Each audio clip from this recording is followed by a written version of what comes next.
Hello, my name is Joe Archer, and today I will address the concept of suborbital flight.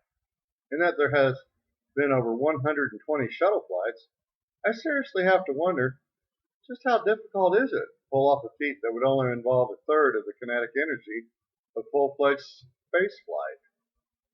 The technology of flight is over 100 years old, and jet flight is going on 80 years. I have to question the lack of advancement, especially in light of the tremendous resources available to our scientists and engineers. Now, of course, it is easy to sit back and play Monday morning quarterback, but at the same time, we're not talking warp dive or transporter beam level of accomplishment. I mean, the Germans made the V 2 in prodigious quantities, while at the end of losing a war.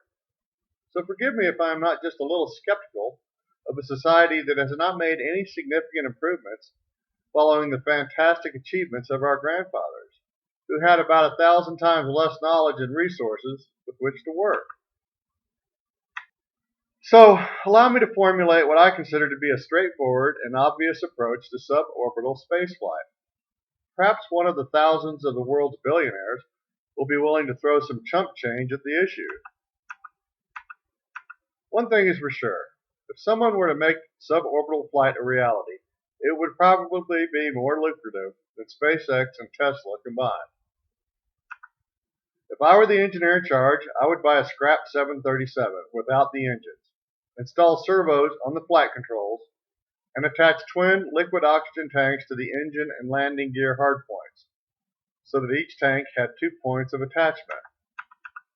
I would then attach either a single Raptor 2 engine to the tail or an engine on each LOX tank. This is because the weight of liquid oxygen is significant and may require such a design. The final modification would be to install cooling jets on the inside of the leading edge surfaces at the wing roots and the nose.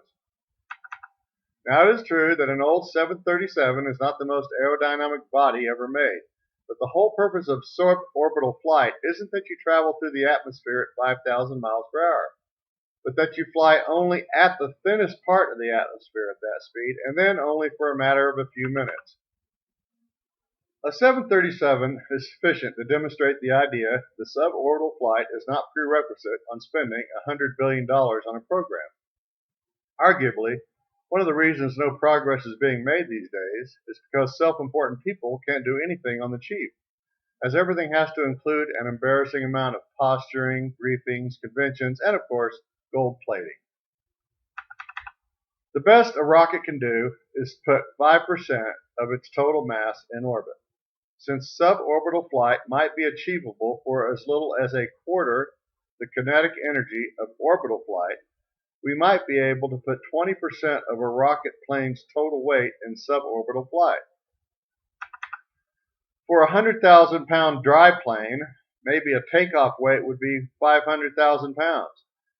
And the 250,000 pound thrust of a Raptor 2 engine then is about twice the thrust to weight ratio of a conventional 737. However, it may be that these estimates are slightly optimistic, and the wings of a 737 are designed for 200,000 pound takeoff weight, with a significant nearly plus 4G maximum load, with the safety factor included. So for the purposes of a cheap demonstration flight, the plane could carry as much as 600,000 pounds of liquid oxygen for a takeoff weight of 800,000 pounds. However, even this estimate is conservative, as the LOX tanks are wing mounted and don't really add to a maximum wing g-force. If the demonstration plane did need to be 2 or 4 times the weight of the original plane, its takeoff speed might need to exceed 300 miles per hour. Then again, if the thrust applied is 50% or 100% greater, it might still be applicable to conventional airports. The weight and thrust numbers posited here are all within the ballpark of what liquid oxygen weighs and how much would be needed. So the next discussion will look at the flight of the plane. As the initial weight exceeds the thrust by some degree, the plane would have to fly as a plane while fuel and oxidizer is spent. As weight allows, the angle of attack of the plane would approach vertical, so that altitude is gained at the expense of speed. It may be necessary to avoid supersonic velocity below 80,000 feet, an angle of attack of maybe 30 degrees above horizontal and a gradually decreasing thrust would result in a flight arc with a maximum altitude of 300 miles and a horizontal speed of 8 to 10,000 miles per hour. Weightless flight might proceed for 10 minutes and the glide path maximized for minimum descent. The heat generated would be a third or less that of an orbital reentry, and there is no reason to think that the leading surfaces could not be cooled with coolant as opposed to using expensive tiles that frequently fall off and require close inspection between every flight. Not only is the total heat much less, the maximum heat is even less.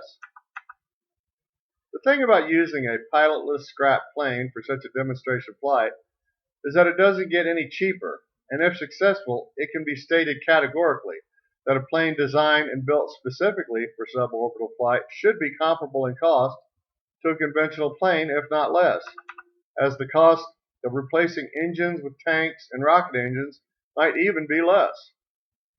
So now we need to talk about costs. Liquid oxygen is about $1 a gallon compared to $3 to $4 a gallon for jet fuel. While it requires 5 gallons of LOX per gallon of fuel, the total fuel requirement may be about half that of a conventional plane, as it avoids 90% of the air friction of a conventional plane. On balance, the total reduced fuel use combined with the added LOX costs approximate the cost of a conventional flight.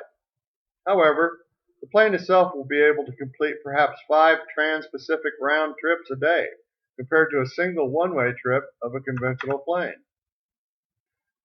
But all this aside, being able to experience orbit and transit the globe in a matter of an hour means that each seat on a transorbital flight might easily exceed that of a conventional plane by an order of magnitude in price. The total collectible fare for a suborbital plane then might be 50 times that of a conventional plane. From a cost payback analysis, spending 50 times more for such a plane might yield the same earning potential, except that there would not be an empty seat on such a plane for the foreseeable next 2 decades.